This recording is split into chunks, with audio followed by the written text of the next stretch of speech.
तीन काली बहू करे सेवा, दो गोरी बहू खाए मेवा।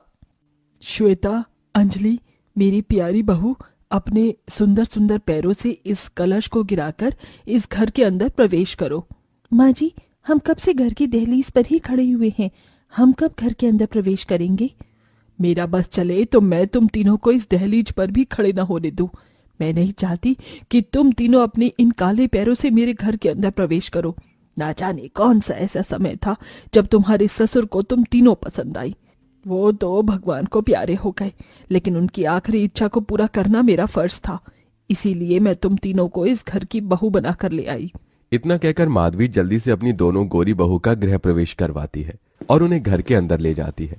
वहीं तीनों बड़ी काली बहुएं दहलीज पर ही खड़े होकर अपने काले रंग के बारे में सोच सोच कर रोने लगती हैं और ऐसे ही शादी का पहला दिन गुजर जाता है। आज तुम पांचों की पहली रसोई की रस्म है। तुम लोगों को जो भी खाने में बनाना आता है वो तुम बना लेना।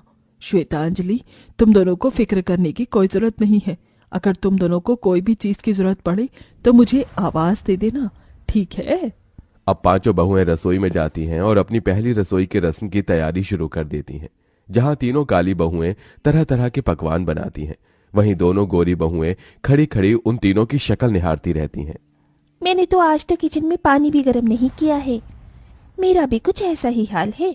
अगर हमने माँ जी को बताया कि हमें खाना बनाना भी नहीं आता है तो वो तो इन काली कलूटन के सामने हमारी भर भर की बेइज्जती करेंगी।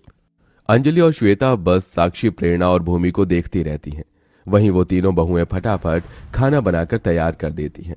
खाना बनाकर वो तीनों अपने कमरे में चली जाती हैं, जिसके मौके का फायदा उठाकर श्वेता, अंजलि उनका बनाया हुआ खाना लाकर डाइनिंग टेबल पर सर्व कर देती है कि तभी वहां तीनों काली बहुएं भी आ जाती हैं।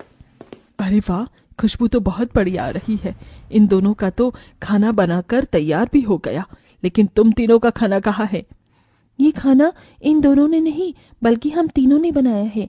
खाना बनाने के बाद हम तीनों हाथ मुंह धोने के लिए अपने अपने कमरे में चले गए थे और हमारी पीठ पीछे ये दोनों हमारा बनाया हुआ खाना लेकर आपके सामने आ गई। माँ जी, ये झूठ कह रही है। भला हम ऐसा क्यों करेंगे? ये खाना हमने बनाया है। जरा हमारी हालत तो देखिए, पूरे पसीने से नहा रहे हैं, साड़ी पर भी मसाले लगे हुए हैं। और इन तीनों को देखिए, क्या इन तीनों को देखकर ये लग रहा है कि ये तीनों अभी अभी किचन से आई हैं? माँ जी, ये झूठ कह रही हैं। ये खाना हम तीनों ने बनाया है। बस करो तुम तीनों, और कितना झूठ बोलोगी। शक्ल के साथ साथ तुम्हारा दिल भी काला है। अगर खाना बनाना नहीं आता था तो पहले बोल देती। ये सब नाटक करने की क्या जरूरत थी, बदसूरत कहीं की। इतना कहकर माधवी अपनी दोनों गोरी बहू को उनकी पहली रसोई का नेक देकर वहां से चली जाती है। अरे जरा ढंग से पोंछा लगाओ, हाथों में जान नहीं है क्या? ये क्या, कितनी घटिया कॉफी बनाई है, सारा का सारा मुंह का टेस्ट खराब कर दिया। साक्षी इतना बोल रही होती है कि तभी उसे गाड़ी के हॉर्न की आवाज आती है। अरे ये तो माँ जी की गाड़ी की आवाज है। लगता है माँ जी मंदिर से लौट आई हैं। अब हम क्या करें? तुम तीनों यहाँ हमारी शक्ल क्या देख रही हो? जाओ अपने कमरे में जाओ। बहुत काम कर लिया तुम तीनों ने, अब जाकर थोड़ा आराम कर लो। जहां अंजलि और श्वेता शहर की पढ़ी लिखी चालाक लड़कियां थीं, वहीं साक्षी, प्रेरणा और भूमि गांव की भोली भाली लड़कियां थीं। घर की बड़ी बहू होने के बावजूद भी तीनों बहुत ज्यादा भोली और मासूम थी, इसीलिए हमेशा अपनी दोनों देवरानियों की बात में आ जाती थी। तीनों बहुएं अपने अपने कमरे में चली जाती हैं। उनके जाते ही श्वेता और अंजलि घर के काम करने का नाटक करती हैं कि तभी वहां माधवी आ जाती है। बहू, तुम दोनों ने तो पूरा घर किसी हीरे की तरह चमका दिया है। घर का कोना कोना चमक रहा है। जी माँ जी, और ये लीजिए आपकी गर्मा गर्म अदरक वाली चाय। खुशबू तो बहुत बढ़िया आ रही है, लेकिन ये क्या, ये सारा काम क्या तुम दोनों ने अकेले ही किया है? हाँ माँ जी, और नहीं तो क्या। आपकी तीनों बड़ी बहुएं तो अपने अपने कमरों में आराम कर रही हैं, इसीलिए हम दोनों ही घर के सारे काम कर देते हैं। अंजलि की बात सुन माधवी को बहुत गुस्सा आता है और वो अपनी तीनों काली बहू के पास जाकर उन्हें बहुत डांटती है, जिसे देख श्वेता, अंजलि मन ही मन बहुत ज्यादा खुश होती हैं। सारी मेहनत काली बहुओं की करने के बावजूद भी हमेशा तारीफ दोनों गोरी बहुओं की ही होती थी, लेकिन बेचारी काली बहुएं कभी अपने हित में कुछ कह नहीं पाती थी। पंडित जी ने कहा है, इसीलिए मैं तुम तीनों के हाथों से ये प्रसाद बनवा रही हूँ। उनका कहना है कि घर की बड़ी बहुएं ही हवन का प्रसाद बनाती हैं। अगर तुम तीनों से प्रसाद बनाने में कोई भी भूल हुई ना, तो मैं तुम तीनों को छोड़ूंगी नहीं, समझी? ये कोई छोटा मोटा हवन नहीं है, ये बहुत बड़ा हवन होने जा रहा है। माँ जी आप फिक्र मत कीजिए, प्रसाद बनाने में हमसे कोई भी गलती नहीं होगी। तीनों काली बहुएं प्रसाद बनाने में लग जाती हैं। वहीं माधवी भी पूजा की तैयारी करने में लग जाती है। अब श्वेता अंजलि भी इस मौके का पूरा पूरा फायदा उठाती हैं। ये क्या, तुम तीनों यहाँ हो और पंडित जी तुम्हें कब से बाहर बुला रहे हैं?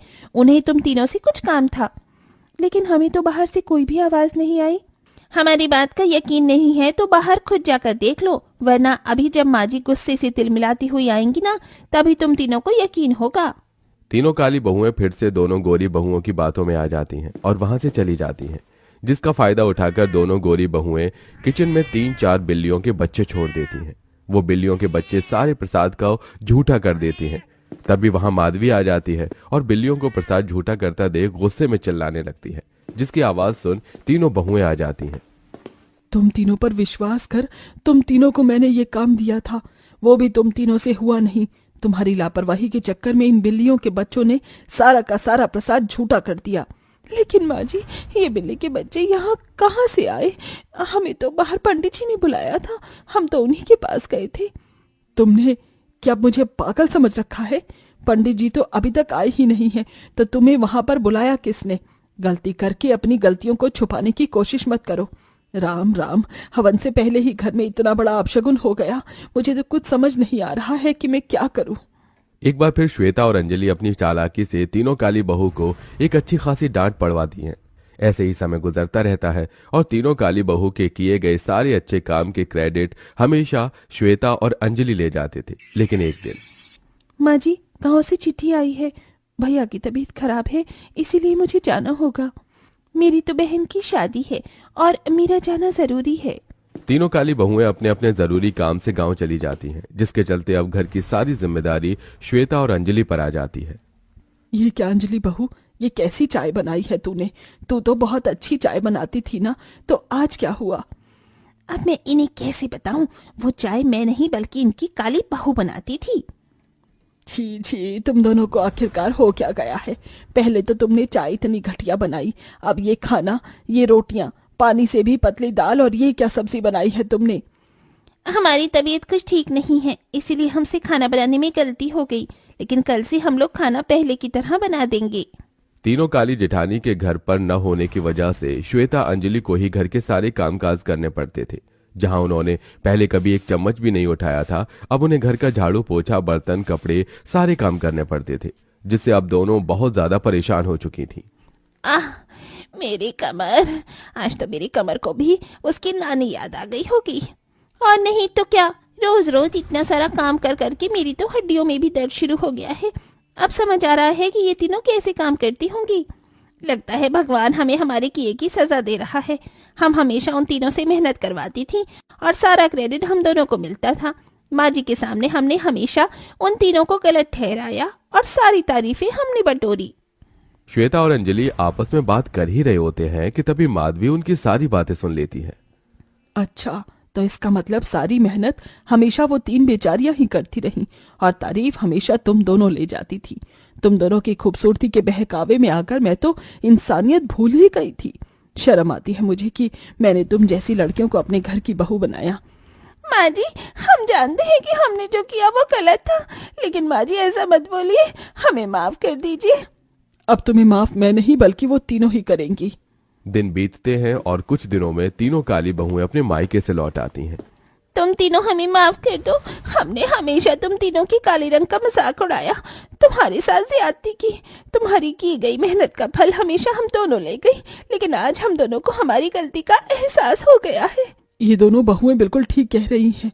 इनके साथ साथ मुझे भी मेरी गलती का एहसास हो गया है। बहू, मुझे भी माफ कर दे। माँ जी ऐसा मत कहिए, आप हमसे क्यों माफी मांग रही हैं? आपका कोई कसूर नहीं था और ना ही इन दोनों का कसूर था। कसूर तो सिर्फ हमारे काले रंग का था, लेकिन आखिरकार सब कुछ ठीक हो गया और हमें हमारा पूरा परिवार मिल गया। माधवी अब अपनी पांचों बहुओं में घर के सारे काम बराबर बांटती है, जिससे पांचों बहुएं कभी भी काम को लेकर कोई बहस नहीं करती। वहीं श्वेता और अंजलि भी अब पूरी तरह से सुधर जाती हैं और अपनी तीनों बड़ी भाभियों की इज्जत करती हैं, जिससे अब घर में सब खुशी खुशी रहते हैं।